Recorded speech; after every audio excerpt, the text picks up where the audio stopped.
নমস্কার, জীবনবাণী অনুষ্ঠানে আপনাকে স্বাগত জানাই। আজকে একটা বিশেষ দিন। আজকের দিনকে বলা হয় শুভ বড়দিন। আর ওয়ার্ড রিসাউন্ডস টুডে পরিবারের পক্ষ থেকে আপনাদের প্রত্যেককে শুভ বড়দিনের প্রীতি ও শুভেচ্ছা।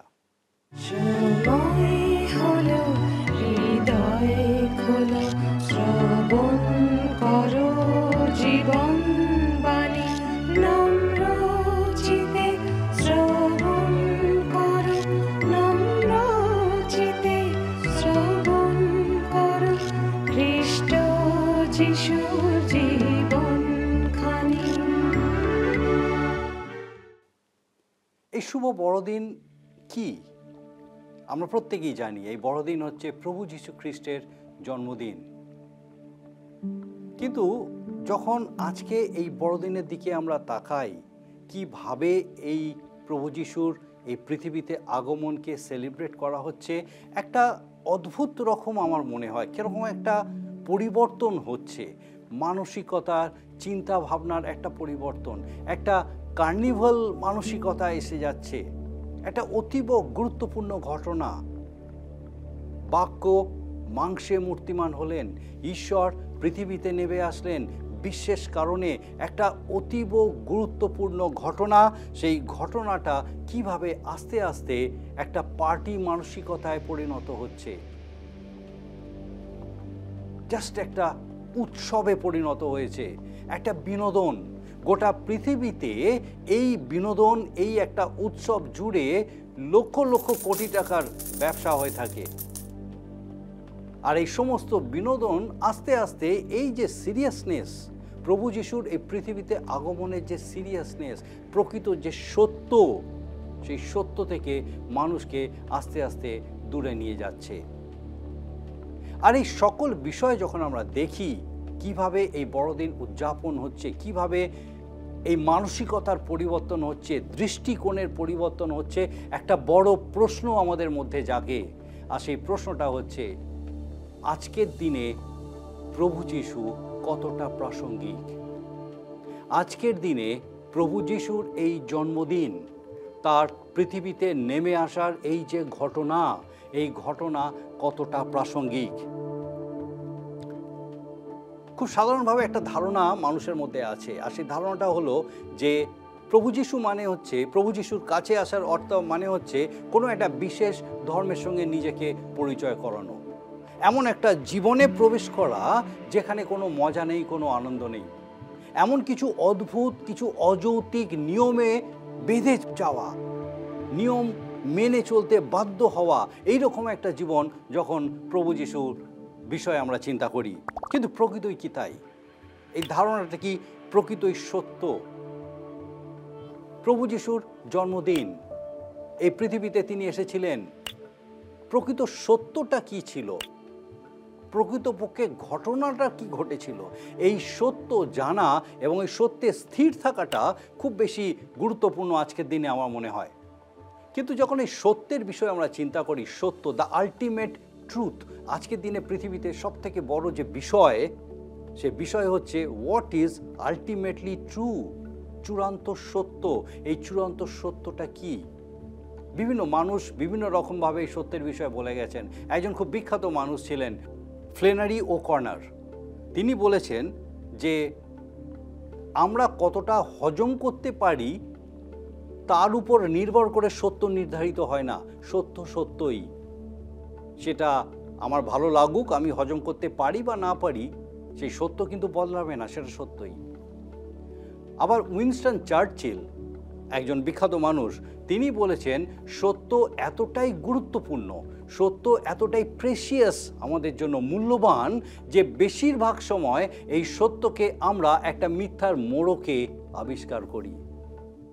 সত্যকে আমরা এতটাই চেপে রাখতে চাই, এতটাই প্রোটেক্ট করে রাখতে চাই, কারণ সত্য যে জায়গায় আমাদেরকে নিয়ে যেতে চায়, আমরা সেখানে যেতে চাই না।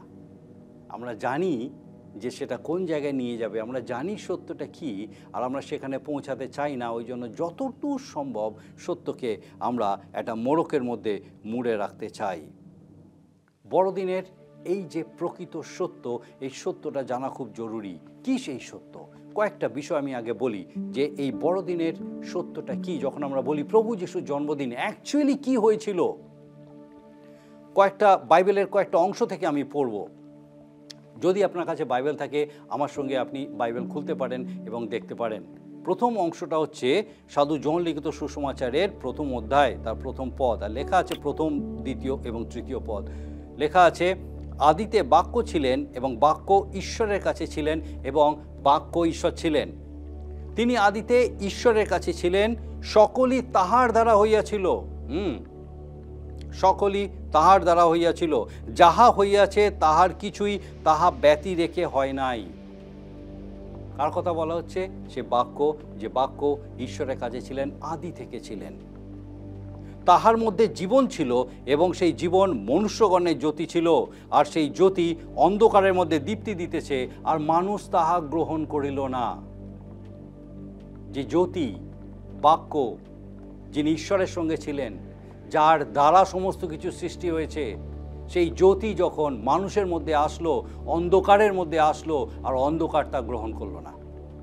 তারপরে দেখুন 14 পদ, যোহন তার 1 অধ্যায় 14 পদ, লেখা আছে, আর সেই বাক্য মাংসে মূর্তিমান হইলেন।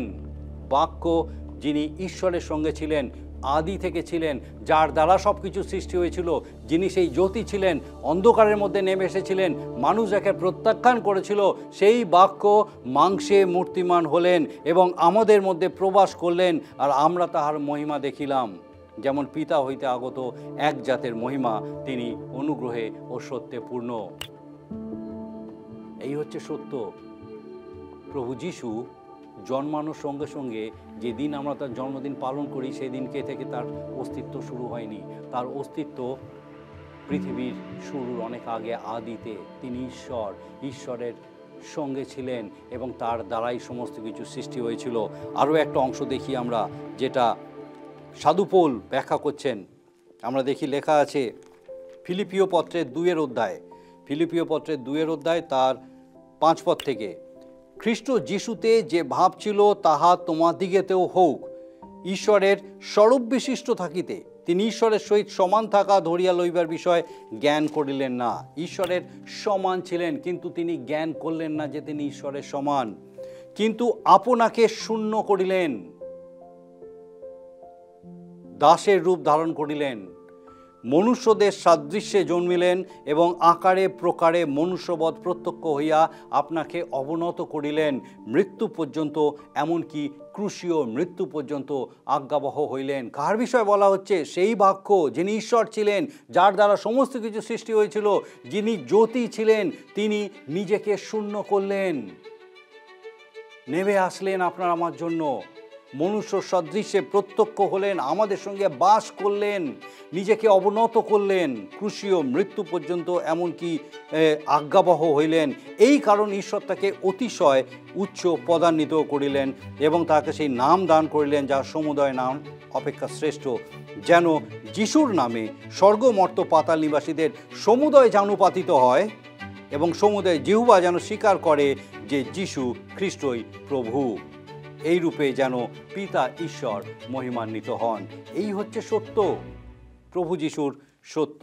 কিন্তু যখন এই সত্যর বিষয় নিয়ে আমরা আলোচনা করছি, আরও একটা বিষয় এখানে খুব পরিষ্কারভাবে আমরা দেখতে পাই, যে সত্যের বিষয়ে মানুষ কিভাবে প্রতিক্রিয়া ব্যক্ত করেছে। যুগে যুগে মানুষ প্রতিক্রিয়া ব্যক্ত করেছে এই সত্যের বিষয়, এবং প্রথম প্রতিক্রিয়া আমরা দেখতে পাই এই সত্যর সম্পর্কে একটা খুব গুরুত্বপূর্ণ অংশ যোহন লিখিত সুসমাচারের আমরা দেখি তার 38 পদে। পিলাত সেখানে প্রভু যিশুর বিচার করছেন এবং পিলাত কথা প্রসঙ্গে প্রভু যিশুকে প্রশ্ন করছেন, সত্য কি? এবং তারপরে ঈশ্বরের বাক্য বাইবেল বলে যে পিলাত প্রশ্ন করলেন প্রভু যিশুকে, সত্য কি? আর তিনি দাঁড়ালেন না, তিনি চলে গেলেন। তার উত্তর শোনার অপেক্ষা ছিল না। একটা চরম বিদ্রূপ আমরা এখানে দেখতে পাই।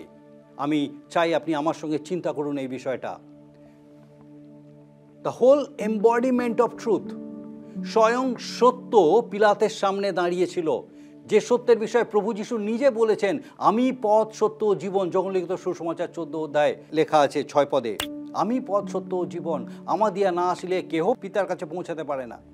আর পিলাত তার সেই স্বয়ং সত্যের সামনে দাঁড়িয়ে তাকে প্রশ্ন করছেন সত্য কি, কিন্তু তার উত্তর শোনার সময় নেই। সেই চরম সত্যকে, সেই চরম উদাসীনতায় তিনি দূরে ঠেলে দিচ্ছেন। জগন্নাথ সুসমাচার তার 8 অধ্যায় 32 পদ আমরা দেখি লেখা আছে, 8 অধ্যায় 32 পদ। প্রভু যিশু বলেছিলেন, আর তোমরা সেই সত্য জানিবে এবং সেই সত্য তোমাদিকে স্বাধীন করিবে। সেই সত্য, আমি পথ ও সত্য, আমি যে সত্য, আমি পথ, আমি জীবন, এই সত্য তোমরা যখন জানবে, সেই সত্য তোমাদিকে স্বাধীন করবে। Look at the irony of the thing. Pilate সেই স্বয়ং সত্যের সামনে দাঁড়িয়ে আছে আর তাকে প্রশ্ন করছে যে সত্য কি, কিন্তু চরম উদাসীনতার সঙ্গে সেই সত্যকে সে অবহেলা করছে। যুগে যুগে মানুষ এই সত্যের প্রতি তাদের অভিব্যক্তি, তাদের প্রতিক্রিয়া জানিয়ে এসেছে। আর এই রকমই কতকগুলি প্রতিক্রিয়া আজকে কিছু সময়ের জন্য আমরা আলোচনা করব। কিছু গ্রুপ অফ পিপল, মানুষের দল, কিছু দলের বিষয়ে আমরা আলোচনা করব, যারা বিভিন্নভাবে এই সত্যের প্রতি তাদের প্রতিক্রিয়া জানিয়েছে।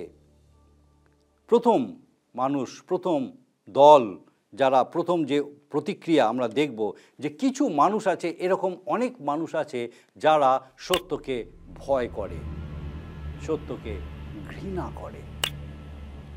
মথে লিখিত সুসমাচার তার 2 অধ্যায় যখন আমরা পড়ি, 3 পদ থেকে আমরা দেখি, এই কথা শুনিয়া হেরোদ রাজা উদ্বিগ্ন হইলেন ও তাহার সহিত সমুদয় জেরুসালেমও উদ্বিগ্ন হইল। কি কথা শুনল? যদি 1-2 পদ পড়ি, লেখা আছে, হেরোদ রাজার সময় জিহুদিয়ার বৈতলেহেমে যিশুর জন্ম হইলে পর দেখো, পূর্ব দেশ হইতে কয়েকজন পণ্ডিত জেরুসালেমে আসিয়া কহিলেন, জিহুদীদের যে রাজা জন্মিয়াছেন তিনি কোথায়? কারণ আমরা পূর্ব দেশে তাহার তারা দেখিয়াছি ও তাহাকে প্রণাম করতে আসিয়াছি। এই কথা শুনিয়া হেরোদ রাজা, শুধু হেরোদ রাজা নয়, সমুদয় জেরুসালেম উদ্বিগ্ন হলো, ভয় পেল। কিসের ভয়? রাজা জন্মেছে না। যদি হেরোদ সম্পর্কে আপনার কোনো ধারণা থাকে, এই সময় যদি একটু স্টাডি করেন হেরোদ সম্পর্কে, আপনি জানবেন যে সেই সময় হেরোদ বৃদ্ধ হয়েছে, হেরোদ রাজা বৃদ্ধ হয়েছে, অসুস্থ হয়েছে, যেরকম বৃদ্ধ অবস্থায় হয়, কিন্তু তার ক্ষমতায় থাকা, তার সিংহাসন বাঁচিয়ে রাখার জন্য তিনি যা খুশি করতে পারেন। 40 বছর অলমোস্ট তিনি রাজত্ব করছেন, এবং সেই রাজত্ব তার ধরে রাখার জন্য তিনি অনেক অগণিত মানুষকে হত্যা করেছেন। তার কাছে ওটা কোনো বিষয় নয়। এই হেরোদ হচ্ছে সেই যুগের, এই ধরনের পৃথিবীর একটা মানসিকতা হেরোদের মধ্যে দিয়ে আমরা দেখতে পাই। সেটা হচ্ছে যে রক্তপিপাসু, নিষ্ঠুর, কঠিন একটা সত্তা, যার কাছে মানুষের জীবনের কোনো দাম নেই। হত্যা যার কাছে খুবই প্রত্যাশিত বিষয় এবং অ্যাকসেপ্টেড, একটা গ্রহণযোগ্য বিষয়, এতে কোনো নতুন কিছু বিষয় নেই। হত্যা করাটা কোনো নিজের ক্ষমতা ধরে রাখার জন্য, নিজের অধিকার বজায় রাখার জন্য যতদূর সম্ভব যাওয়া যেতে পারে যাওয়ার জন্য প্রস্তুত। উদ্বিগ্ন যে শব্দটা এখানে ব্যবহার করা হয়েছে, অ্যাকচুয়ালি এর অর্থ হচ্ছে, খুব পরিষ্কারভাবে যদি মূল অর্থ আমরা দেখি, সেটা হচ্ছে ভয়ানকভাবে কেঁপে উঠেছিলেন। রাজা এবং তার প্রজারা ভয়ানকভাবে কেঁপে উঠেছিলেন, কারণ এই সত্য তারা স্বীকার করতে পারেনি, এই সত্যের সম্মুখীন হবার ক্ষমতা তাদের ছিল না, ভয় পেয়েছিল। জনলিখিত সুসমাচার তার 1 অধ্যায় 11 পদে লেখা আছে, তিনি এই পৃথিবীতে এসেছিলেন, কিন্তু তার নিজেরা তাকে গ্রহণ করল না। প্রভু যিশু প্রথমে এসেছিলেন জিহুদীদের কাছে, আর তার নিজেরা তাকে গ্রহণ করল না। আজকে কোন ভয় আমাদেরকে প্রভু যিশু থেকে দূরে রেখেছে, কোন ঘৃণা আমাদেরকে প্রভু যিশু থেকে দূরে রেখেছে? এরকম অনেক আছে, এরকম অনেক জায়গা আছে, এরকম অনেক বিষয় আছে যেখানে ইভেন প্রভু যিশুর নামও উচ্চারণ করা হয় না, কারণ একটা ভয় কাজ করে, একটা অধিকারের বিষয় এসে যায়। যদি প্রভু যিশু আমার জীবনে আসে, আমি তো আর আমার নই, তিনি আমার জীবন রুল করবেন। আমার জীবন আমি অন্য কিভাবে কাউকে রুল করতে দিতে পারি? অধিকার হারানোর ভয়। সেই সঙ্গে যে জীবন তিনি নিয়ে আসেন, প্রেম, ক্ষমা, শান্তি, অনুগ্রহ, করুণা, এই সমস্ত আমাদের কাছে একটা অবস্ট্রাকশন মনে হয়, অবস্ট্যাকল মনে হয়, আর সেই ভয়, সেই অবস্ট্যাকলের কারণে প্রভু থেকে দূরে থাকা?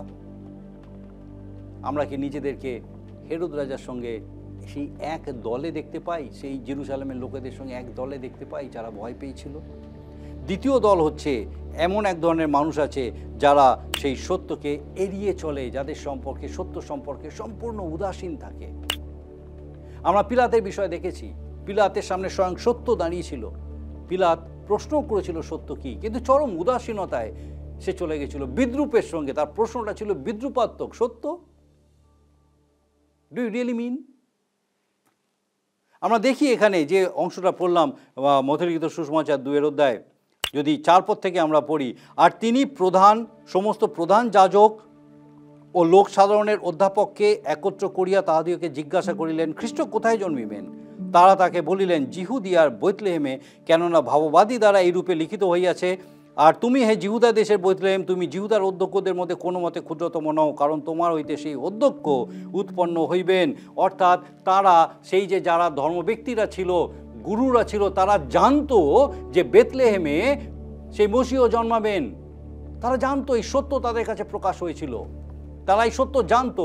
বহু বছর আগে মিকা ভাববাদী এই তার গ্রন্থে এই সত্য বলে গেছেন, লিখে দিয়ে গেছেন। আর সেই জিহুদিরা, তারা এই সত্য জেনেই বড় হয়েছে, তারা এই সত্য মুখস্থ করত, বাই হার্ট তারা জানতো এই সত্য। কিন্তু এই সত্য জানার পরেও সম্পূর্ণ উদাসীন ছিল তারা, এই সত্যের বিষয়ে তারা কিছুই করেনি। এমনকি যখন তাদেরকে প্রশ্ন করা হলো যেন রাজা জন্মেছে, তারা জানতো যে জন্মাবে, কোথায় জন্মাবে তাও তারা জানতো। জেরুজালেম থেকে বেতলেহেমের দূরত্ব হচ্ছে 6 মাইল। তারা জানতো যে 6 মাইল দূরে সেই রাজা অলরেডি জন্মে গেছে, কিন্তু সেই সত্য সম্পর্কে চরম উদাসীন থেকেছে। একবারের জন্য মনে হয়নি যে একবার পরীক্ষা করে দেখি তো কি হয়েছে। চরম উদাসীনতা। কত সময় এই চরম উদাসীনতায় আমরা চলছি আজকের দিনে। আমরা জানি এই সত্য, ঈশ্বরের বাক্য, যার দ্বারা সমস্ত কিছু সৃষ্টি হয়েছে, যিনি ঈশ্বরের সঙ্গে ছিলেন, আদি থেকে ছিলেন, সেই বাক্য মাংসে মূর্তিমান হলেন, আমাদের সঙ্গে প্রবাস করলেন, নিজেকে শূন্য করলেন যেন তিনি আমাদের মতো হতে পারেন, আমাদের সুখ দুঃখের সহভাগী হতে পারেন, আমাদের জন্য জীবন দিলেন, নিজের জীবন দিলেন যেন আমরা তার জীবন লাভ করতে পারি, নিজেকে পাপ স্বরূপ করলেন যেন আমরা তার ধার্মিকতা স্বরূপ হতে পারি। এই সমস্ত সত্য জানার পরেও আমরা কতটা এই সত্যকে আমাদের জীবনে গ্রহণ করতে প্রস্তুত, অথবা চরম উদাসীনতার সঙ্গে এই সত্য আমরা এড়িয়ে চলছি, কারণ আমরা জানি এই সত্য আমাদেরকে কোথায় নিয়ে যাবে।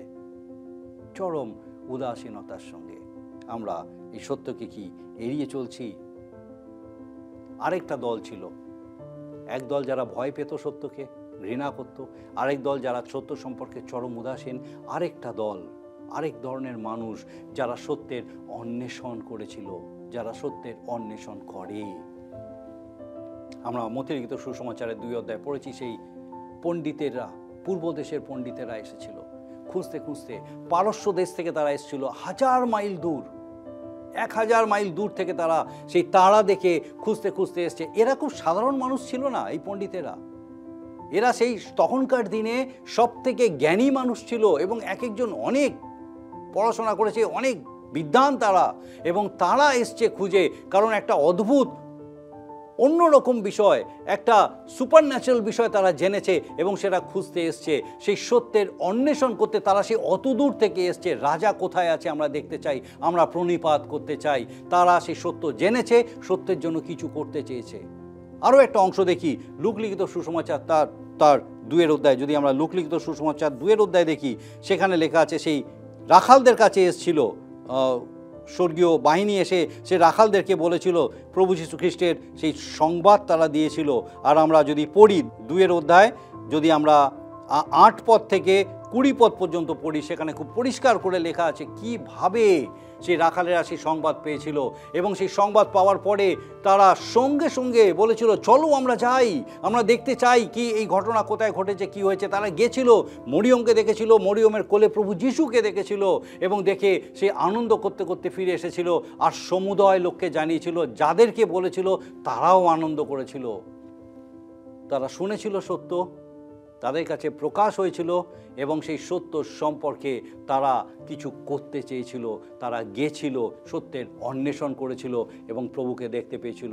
শুধু তাই নয়, যদি আমরা খুব পরিষ্কার করে দেখি, সত্য সকলের জন্য এসছে।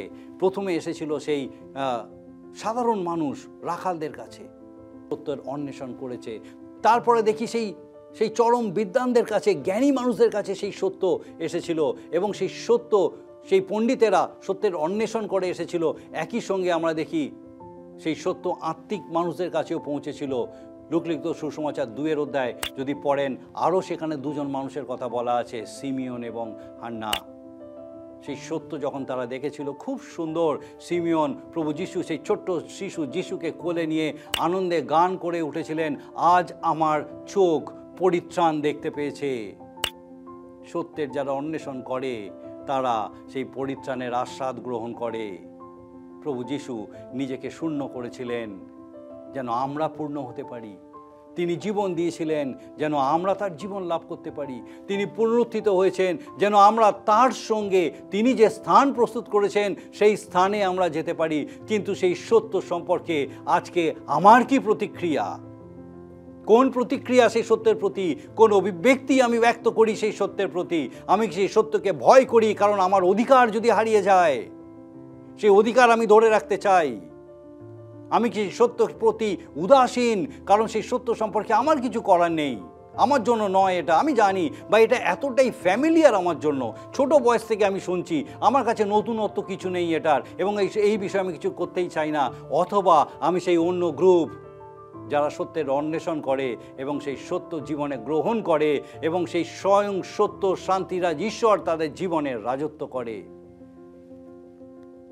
এই সত্য জানার পরে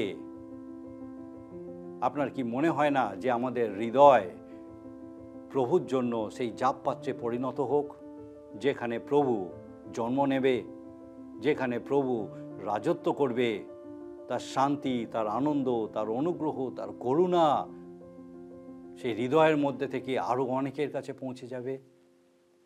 কি প্রতিক্রিয়া আপনার আজকে এই সত্যের প্রতি? ভয়, ঘৃণা, উদাসীনতা, অথবা সত্যের অন্বেষণ?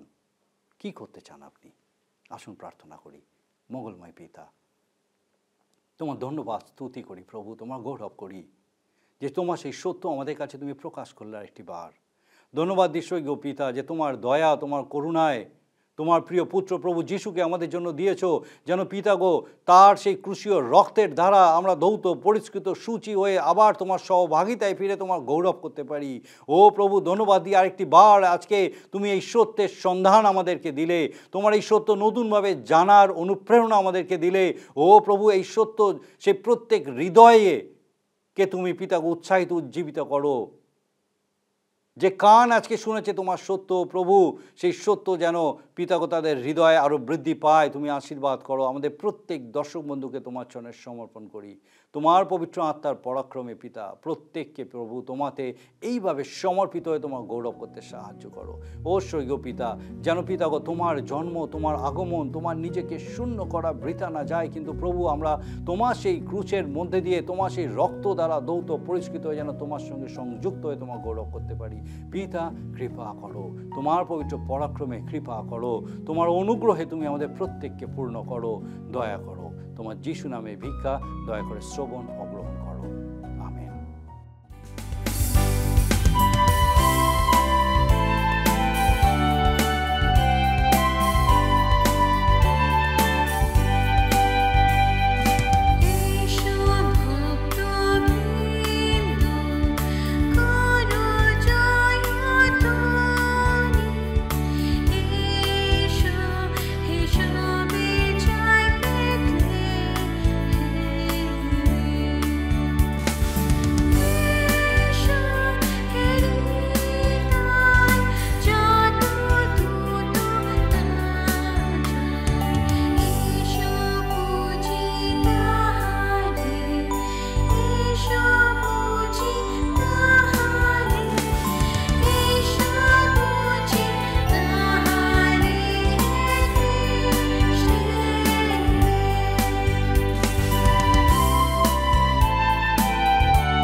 যদি আপনার এই অনুষ্ঠান ভালো লেগে থাকে তাহলে এই নম্বরে একটি মিসড কল করুন। তাহলে আপনি পরের বারের বিজয়ী হতে পারেন।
Núi tiêu min min pa khe tri umi Giêsu ra ra